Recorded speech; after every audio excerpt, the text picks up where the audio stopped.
తెలిసిన అంకుల్ వాళ్ళు ఒకరు యూఎస్ పోతుంటే ఇప్పుడే ఎయిర్పోర్ట్లో డ్రాప్ చేసి వచ్చిన. 35 years బ్యాక్ వాళ్ళు యూఎస్ పోయారు. ఫస్ట్ 10 years అంట సెటిల్ కావడానికే ఇది పోయిందంట. 20 years వాళ్ళు అక్కడే స్టేబుల్గా ఉన్నారు. ఇప్పటి వరకు వాళ్ళు జాబ్ చేస్తూనే ఉన్నారు. ప్రస్తుతానికి కూడా 30 సంవత్సరాలు అయినా కూడా, అంటే యూఎస్ పోయి 30 సంవత్సరాలు అయినా కూడా ఒక 6 నుంచి 7 ఇళ్ళు కొనుక్కున్నారట అక్కడ ఓన్గా. అన్నీ కూడా రెంట్కి ఇస్తారు. వాళ్ళ శాలరీ వాళ్ళకు 10-15 లక్షలు వస్తుంది ఇద్దరు కలిపి, ప్లస్ ఈ రెంట్స్ ఒక 4-5 లక్షలు వస్తాయంట. దీన్నే ఫినాన్షియల్ ఫ్రీడమ్ అంటారు. అందుకే వాళ్ళు ఎప్పుడు ఇండియాకి వస్తారో తెలియదు, ఎప్పుడు పోతారో తెలియదు. అసలు ఖర్చులో నాకు తెలిసి ప్రతిసారి ఒక 5-6 లక్షలు అవుతాయేమో ఫ్లైట్ టికెట్స్. సో వాళ్ళంటే అమెరికాలో ఉంటారు, సాలరీస్ ఎక్కువ, ఆపర్చునిటీస్ ఎక్కువ అనుకుంటారా? మనకు లేవనేదే, అంటే బ్లేమ్ గేమ్ ఉంటుంది అంతా. మనకు లేవన్నా లేకపోతే మనం కూడా అమెరికాకు పోతే అట్లా సంపాదిస్తాం అనేది.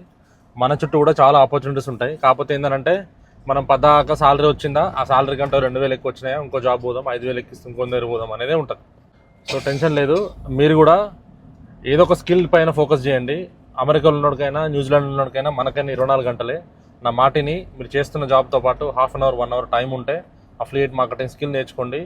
తక్కువ బడ్జెట్తో మంచి స్కిల్ మీరు లైఫ్ ట్యూన్ చేసుకోవచ్చు, లైఫ్ టర్న్ చేసుకోవచ్చు. డీటెయిల్స్ కావాలంటే నన్ను కాంటాక్ట్ అవ్వండి. Thank you.